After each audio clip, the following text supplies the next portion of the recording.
एक गांव में दो दोस्त रहते थे। एक का नाम मोहन और दूसरे का नाम सोहन था। दोनों में बहुत ही गहरी मित्रता थी। मोहन बहुत ही धार्मिक व्यक्ति था। वह हमेशा भगवान की भक्ति में लीन रहता था, जबकि सोहन बहुत ज्यादा मेहनती था। एक बार दोनों ने 1 बीघा जमीन लेकर उसमें फसल उगाने के बारे में सोचा, जिसके बाद वह एक अच्छा सा घर बनाना चाहते थे।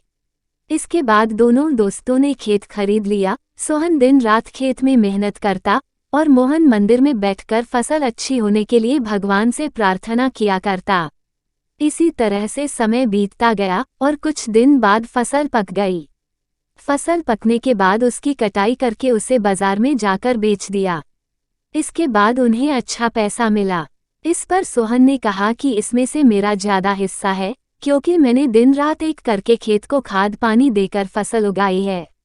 लेकिन यह बात सुनकर मोहन गुस्सा हो जाता है और कहने लगता है कि धन का ज्यादा हिस्सा मुझे मिलना चाहिए, क्योंकि मैंने अपने खेत में अच्छी फसल होने के लिए भगवान से प्रार्थना की है। और जब तक भगवान की मर्जी ना हो तब तक कोई भी कुछ नहीं कर सकता है। दोनों इसी बात को लेकर लड़ने लगे। अब यह बात गांव के मुखिया तक पहुंच गई। गांव के मुखिया ने सारी बात सुनने के बाद एक फैसला किया। मुखिया ने दोनों दोस्तों को चावलों की एक बोरी दी, जिसमें चावलों के बीच छोटे छोटे कंकड़ मिले हुए थे। मुखिया ने कहा, इस चावलों की बोरी को घर ले जाओ और इसमें से सुबह तक चावल और कंकड़ अलग अलग करके लेकर आओ। फिर मैं सुबह फैसला करूंगा कि फसल का ज्यादा धन किसको मिलना चाहिए। दोनों अपनी अपनी चावलों की बोरी लेकर घर चले गए। सोहन अपने चावलों की बोरी को खोलकर उसमें से कंकड़ अलग अलग करने में लगा गया। मोहन अपनी चावलों की बोरी को लेकर मंदिर में चला गया और भगवान से चावलों से कंकड़ को अलग करने के लिए प्रार्थना करने लगा। बोले ही, भगवान मेरे चावलों से कंकड़ अलग कर दो।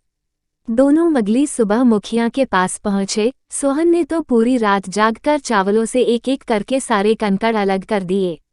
इस पर मुखिया बहुत खुश हुआ और मोहन ने अपनी बोरी मंदिर से ले जाकर ऐसी की ऐसी मुखिया के सामने रख दी और मुखिया से बोला, आप बोरी को खोलकर देख लीजिए। मुझे भगवान पर पूरा विश्वास है कि इस चावल की बोरी से सारे कंकड़ निकल चुके होंगे। लेकिन जब मुखिया ने चावलों की बोरी खुलवाई तो देखा सारे कंकड़ चावलों के बीच ही मौजूद थे। मुखिया ने मोहन को समझाते हुए कहा कि भगवान भी हमारी मदद जब ही करते जब हम अपनी तरफ से मेहनत करते हैं। यह बात समझाते हुए मुखिया ने फसल का ज्यादा धन सोहन को दे दिया। इसके बाद से मोहन भी सोहन के साथ खेत में मन लगाकर मेहनत करने लगा। इस बार इनके खेत में और भी ज्यादा अच्छी फसल हुई।